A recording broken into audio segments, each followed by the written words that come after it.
and welcome to Geography 101. Geography 101 are the places that I've been through from Europe, Caribbean, North America, South America, and many more. And today I have my special guest. She's a leadership coach, author, and a speaker, no other than Miss Catherine Crestani. Hello, Daniel, and it's nice to be back on a different show with you. Yes, welcome back. Miss Catherine is my avid guest. And thank you so much for being a lifesaver, Miss Catherine. And can you please introduce more about yourself?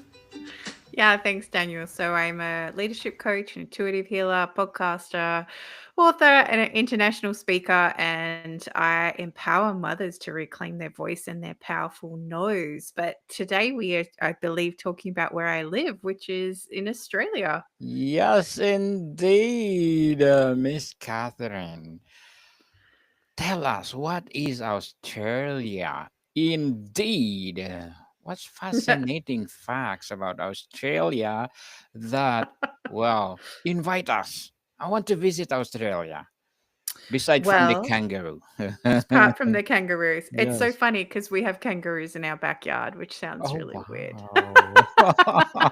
wow. And then the place that we're moving to, we'll have koalas. So it's really Nice. interesting. But I guess the biggest thing is Australia is such a diverse set of ecosystems, because you go into the middle of Australia and you have Uluru and you have the desert with that red sand, but then you can go all the way up to Cairns and you got the beautiful Great Barrier Reef, and then you get the Daintree rainforest, or you can go to Darwin and have the Kakadu National Park, and then you've got all the dolphins and the whale sharks off the side of Western Australia. Or you could go down to Tasmania and freeze your backside off, but also get the beauty of like Cradle Mountain and all that sort of thing. So it's a really, really diverse eco set of ecosystems, and we're kind of on our lonesome, right? Like we're this little island, well, not even a little island, this massive island in the middle of Massive, the Pacific. massive. Exactly, exactly. So it really depends where you want to go and what you want to do, but you have the ability to tap into all these beautiful places. And I know we were talking before the show and you said, I want to see the Sydney Opera House, but I've seen it that Yes. many times it doesn't even trigger me anymore. It's like, oh yeah, I just go to the city and I get a ferry and there it is, like so. Yes. So, uh, Miss Catherine, what's the best month you we want to visit Australia? A recommended month that we visit Australia. Or Well, I feel it really depends on what part of Australia you want to go to, because, if you're going up to Queensland where the Great Barrier Reef is and the rainforest and that sort of thing, you want to be more aware that it's more like the wet season and the dry season. You got your cyclones, so, from April to November. So it really depends. But if you come in summer, it is hot. I'm not going to lie. It gets quite hot. At the same time, winter can be quite cold. So, I would say, late spring, early summer would be really nice, but that's me because I don't like being cold. Otherwise you can come, for autumn and see the beautiful change of seasons. Although if you're going to hang out in the bush with all the eucalypts and the kangaroos, there's not that much of a change in terms of the leaf color, but in winter you get all the beautiful wattles come out, which are these beautiful yellow flowers, and they're just flowering all over the freeway at the moment, which is really beautiful to see. beautiful to see for sure. So why do Australians call the outback desert area surrounding Uluru? Yeah. Yeah. Why? There's nothing around. There's nothing there. It's Nothing there. just, it's the most, because I have been there personally, and I went when I was about 10. So I haven't been there for a number of years, like many years. But at the same time, there's just something really special about, in the outback. So, it's just like there's nothing else there. There's just all this red sand, and then out of nowhere comes this massive monolith of Uluru, and to be there and experience it, It's really interesting because for me, Uluru has this sacred energy about it, but it almost feels tainted because so many people have gone there. But then if you go a bit further down the road to I can't remember the First Nations name for it, but like Devil Marbles and things like that has a different energy to it. Because a lot of people will just go to Uluru, but they forget to go to the other bits around it. There's even this place in the Northern Territory, I think it was called Palm Springs, possibly, but you Mm. drive through, you need a 4-wheel drive to get there.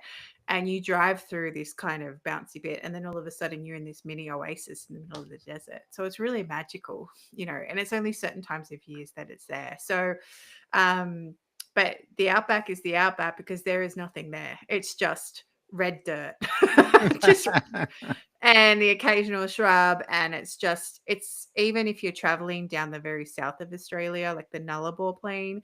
So that's between South Australia and Western Australia, and you're driving through there. It's very similar. So it's very much abandoned Yeah. land and it's that type of energy too, and you don't want to break down. You want to you want to make sure you have enough fuel, you have enough resources, and yeah, and essentially I feel it's just called the outback because it's like you're going out back, but it's there's nothing there kind of thing. Yeah. Nothing there. Yeah. Plainly what? Sand? It's red Pure sand, red red sand, sand. red Red sand. sand. Yeah. So, Miss Catherine, what does G-Day mate mean to in Australian slang? What does what mean? G'day, mate. Yes. Is that what you Good said? day, mate. Yes. Good day, mate. Good day, mate. Good day is just short for good day, and Yeah. then mate is just another word for friend. So it's like g'day, mate. It's just the really Aussie twang, and then you've got so many other Australian euphemisms like, throw a shrimp on the barbie. It just means you're cooking some prawns on the barbecue, like Oh. things like that.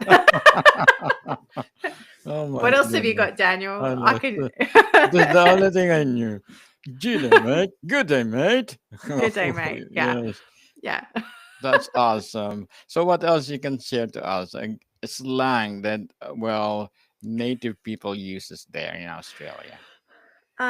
We call the toilet a dunny. Sometimes people will say it's a dunny. Yes, Danny. A dunny. Yeah. I'm trying How to about think of some other elevator? words. I think you have a name for elevator. Oh, we call it an elevator, but we can also call it Elevator. a lift. A A lift. Ah, lift. okay. Yeah.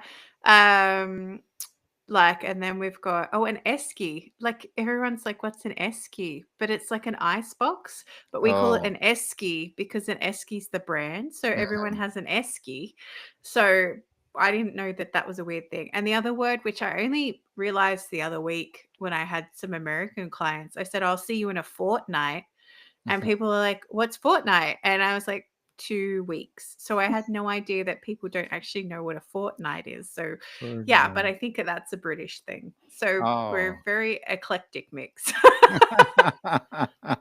Yes, British and Australian. You have the same accent, right? No, British is a bit British. more. I'm trying to channel a British accent. I can't do one right now.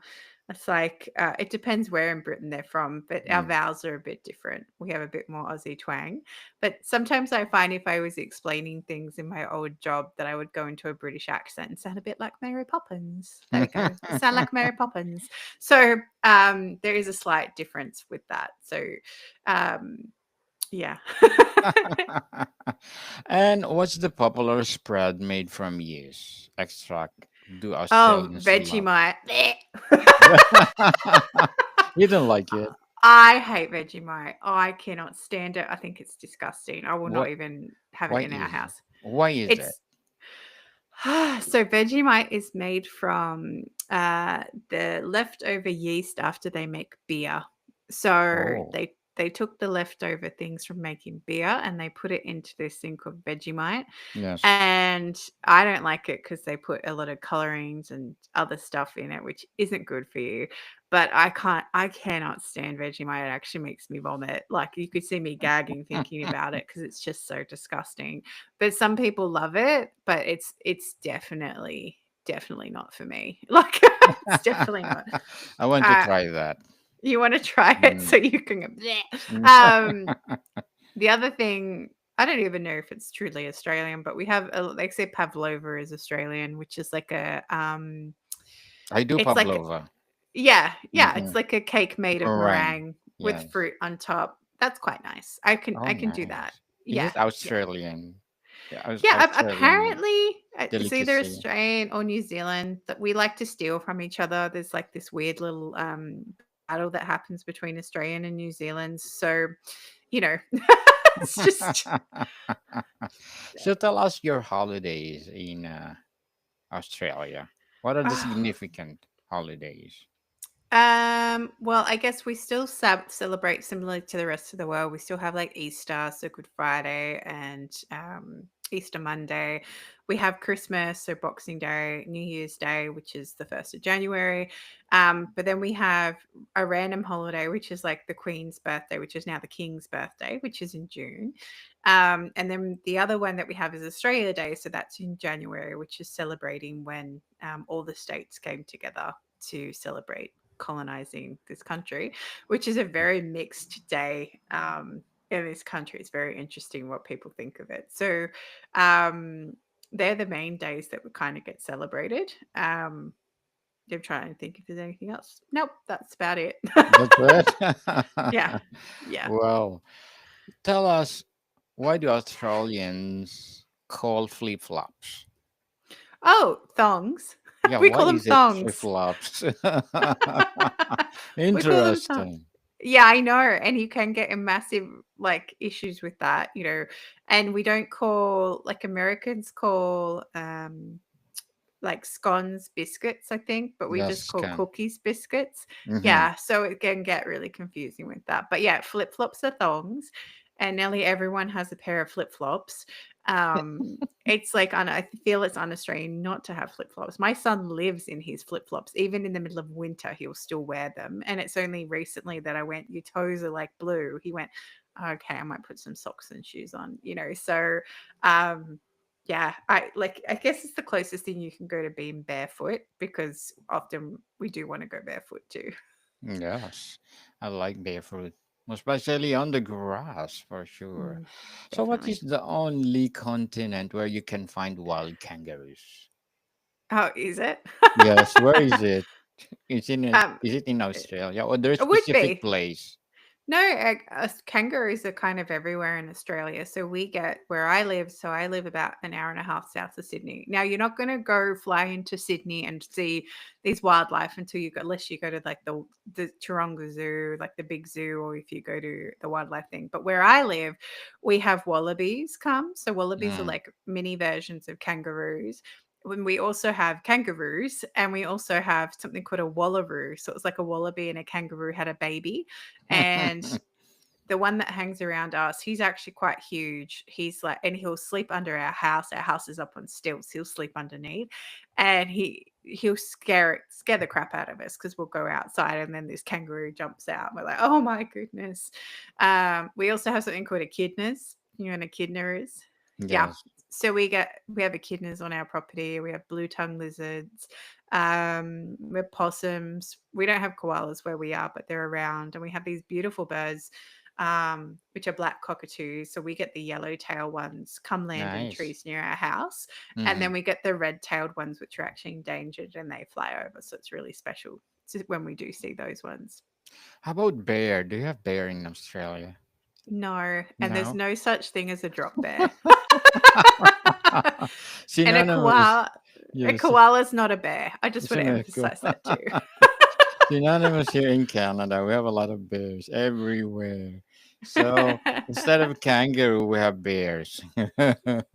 So I think tell. I prefer the kangaroo over the bears, Oh Daniel. yes, I prefer the kangaroos too. I myself. So tell us the Australian bird, which The is Australian bird. loud and laughing call.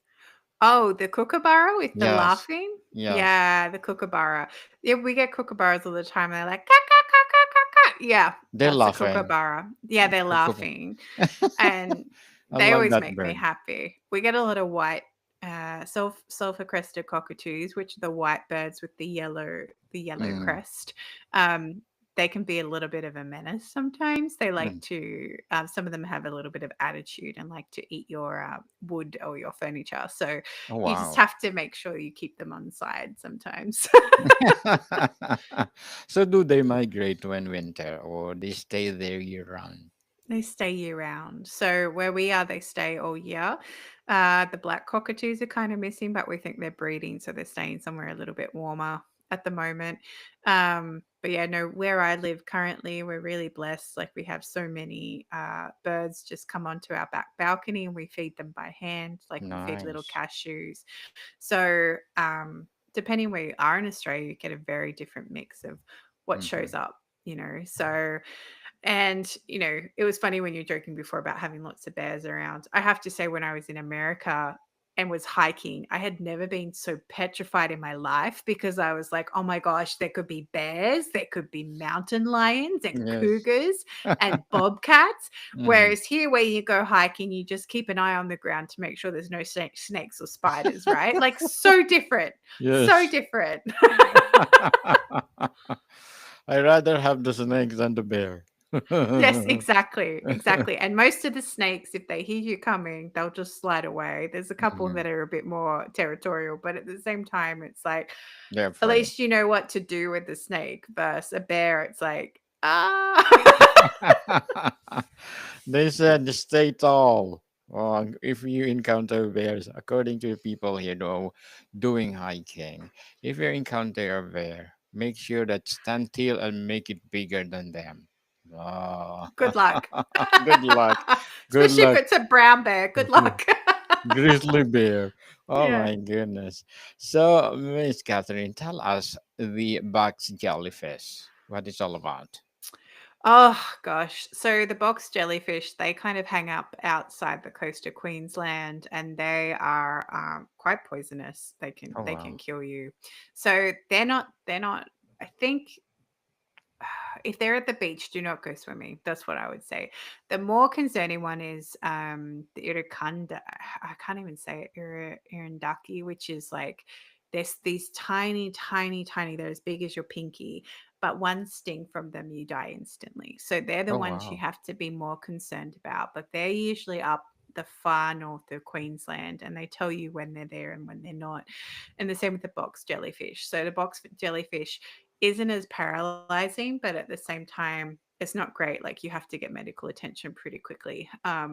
Most further up north you go, there actually you'll find vinegar stations because weirdly white vinegar will help neutralize the venom and the tentacles from wrapping around you. So, in saying that, where I live and where I'm moving to, that's not a massive issue. You occasionally get something called blue bottles, or I think they're also called Portuguese men of war, depending where in the world you are.